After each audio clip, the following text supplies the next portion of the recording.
Congratulations and felicitations. Okay, here comes the first round. Boom. And Jeez, that was just boom. unnecessary. You kidding me? You can't be out of range? What? Greetings and felicitations, YouTube. You're all with the Appian Way here with a replay, the first of many battles in my tournament, the third Iliad games. We've got, this is Scorpion playing as Paris, playing up against Revan Kismo, playing as Dardania. Let's take a look. Now then, for units, we've got on the Dardanian side what's known as the shopping list to members of the Discord for... Well, I mean, not really, though. There's definitely some wild picks in here, but let's go over all of it. We've got a pair of Savage Centaur Warriors and a Centaur Champion, and 2 Heavy Trojan Chariots. We've also got a pair of Dardanian Mobs, a Coastal Axe Fighter, and I believe there was one, yeah, Axe Charger. The Axe Charger is not expendable, so he's put some expendable units with his 3 Centaurs over here. For hero, he brought a Warlord Warmonger. To round out the rest of his medium infantry, he brought 3 Anatolian Swords. And for heavy infantry, it's a heavy Anatolian sword, a fearless swordsman, a Dardanian defender, and a heavy Anatolian spearman. A very hodgepodge, melee corps with his army. And I want to see how he takes advantage of the heavy Anatolian swords, especially when you're playing against Paris. Paris is known for bringing, a decent corps of heavy infantry, decent-ish. But all of those shields are going to be necessary. Now, for the Paris army, we've got 2 heavy Trojan chariots, a regular slinger, and I think there was, yes, over here there's a renowned Trojan slinger hidden, deployed next to a giant champion.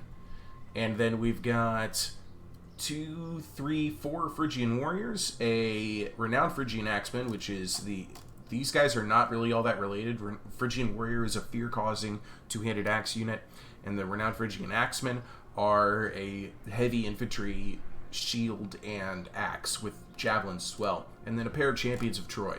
Let's see how this plays out. So I had the misfortune in my very first tournament that I played in to have this as the final matchup on this map, and I'm already having flashbacks. I played Paris into Dardania, and I went with a rush build. I brought Phrygian warriors, I brought some decent heavy infantry, I brought giants, and I just went gung-ho. I went straight for Dardania. Dardania's come in here, has found some giant champions in the trees. You don't want to face champions, and you certainly don't want to face these giants in the trees. He's gonna go for it, though. It looks like a quick hit and run. He's gonna take some huge penalties from this, though, because the giant champions are bonus versus large. Scorpion's also getting his Phrygian warriors into the tree line here. Now, the Centaurs are, you can see here, they have plenty of nerfs, though, for fighting in these trees. He did get an Axe Charger up here very quickly as well. Here comes some Anatolian Swords. Wow, we're just going all in for this tree battle here, trying to cause some KO damage against these giant champions. But the giant champions in the middle of all of this are just going to dish out a ton of pain to the Centaurs. Look at that. Both of these units, heavy cavalry units, already out half their health, and they're being pursued by Phrygian warriors. And oh my lord, here comes the rest of Dardania. Just going straight in, and open field. We caught out some Phrygian warriors. We're running them over here with heavy Trojan chariots. They need to continue their advance, though. They've also got the hero in this. I think these slingers need to retarget rather than focus on all. Man, this is just a gnarly battle. He did get his Anatolian swords in here to kind of, hold the line momentarily, get most of his stuff out of here. He's got the Phrygian warriors in the open. He was able to get his centaurs out of this mess. But holy cow, his chariots, though, mostly forgotten about.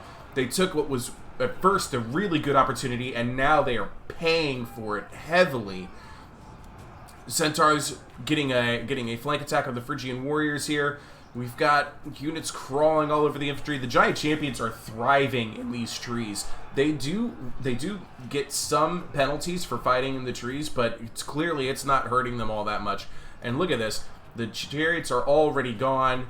The centaurs and this group of infantry, though, they're doing a good job dealing with this heavy Anatolian sword. And looks like the infantry for Dardania is starting to fall apart. This one Phrygian warrior, though, absolutely shellacked by all of these units. And now that they have the opportunity, it looks like the centaurs are going to go for a rear charge here. Oh man, heavy Trojan chariots are just taking care of what units they can out in the open. We do get a rear charge from the centaurs, though. It is against champions of Troy. so they're not as affected because of their excellent charge defense, and I think they also have bonuses, resistances to flanking.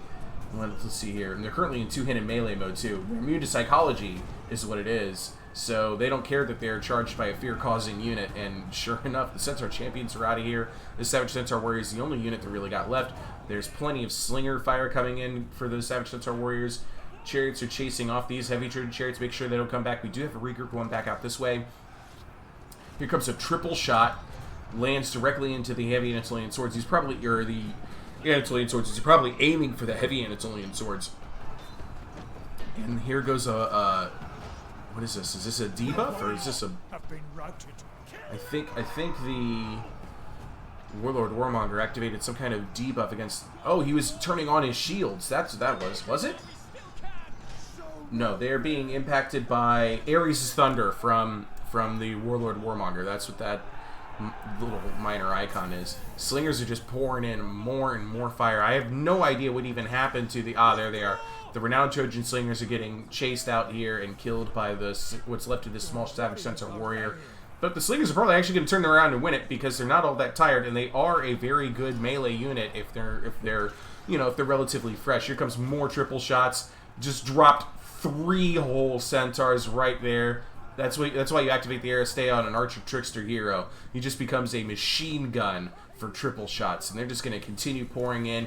These slingers have been left to shoot out here unabated, but they still only have 5 kills because most everybody is still out here in the tree line. And let's hear it for the champions of Troy, doing what they do best, tanking the battle. They're getting really, really beat up here. Renowned Phrygian Axeman has been defeated. The Renowned Trojan Slingers, they did chase off that Savage Centaur Warrior. Here comes a Phrygian Warrior just to deal a little bit of fear, a little bit of rear charge, get a little bit of an attack here against the Fearless Swords, and the Fearless Swords would see it coming. They're going to charge out, meet those Phrygian Warriors, and defeat those Phrygian Warriors handily. And look at this, Dardania's infantry starts to break. Just when he needed those units the most, all of a sudden, now this Warlord Warmonger is out here all alone, and it's all thanks to this Trickster here, getting plenty of damage in. Homer's calling this one for Paris. There's still plenty of Fearless Swordsmen in the field. Heavy Trojan Chariot is trying to chase these Centaur Champions, but now it's in the scrubs anyway. Don't put your chariots in scrubs. Dude. So we're dealing with huge exhaustion penalties and speed penalties from being in the tree line. He activated another Ares Thunder, so this is a very, very debuffed Heavy Trojan Chariot. He's just trying to get out of here. But look at that. There goes the Shatter. All of Dardania's units are already gone. All that's left now is the hero who's just trying to survive against the onslaught of Phrygian warriors and champions of Troy. Let's catch his final moments in this battle. I think he's trying to escape, actually. Here comes more Phrygian warriors. He's got a fantastic hat. I'll give him that. But this is it. This is game over for Dardania. And there it is. Paris Rush picked against Dardania. Now it's blind picks, so they don't know what each player is picking, but they know who they're playing, what faction they're playing against when they're building their armies. So he built a Paris Rush army into this Dardanian side, and that is tough. And these are good players too. Refin Kizmo knows what he's doing with Dardania, and it just did not go his way in this battle. And it's because of the scrubs. It really is because of the scrubs. That early engagement made a huge, huge difference. Let's take a look at some of the battle statistics here. 1,000 against 1,600. Both of them had about 400 left, but as you know, when you're facing off against Dardania, a lot of those kills don't necessarily matter, but we do have some fantastic triple-digit scores here from Phrygian Warriors, both of the champions of Troy. 175 on this Heavy Trojan Chariot, and the Giant Champions with 137. That makes the kill MVP here, this Heavy Trojan Chariot, which looks like it only took 1 casualty in the battle.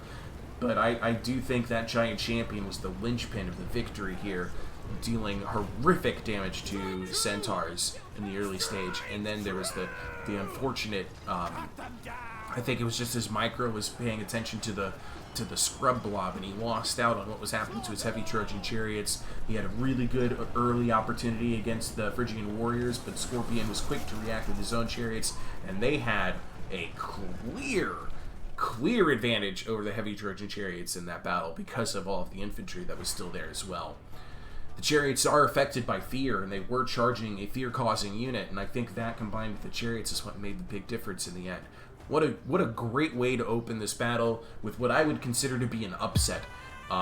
Paris does not play well into Dardania, and Scorpion made it work. So hats off to you. Battle 1, round 1 of this tournament. I hope they are all this good. Ta-ta, I love you all. I'll see you guys in the next battle.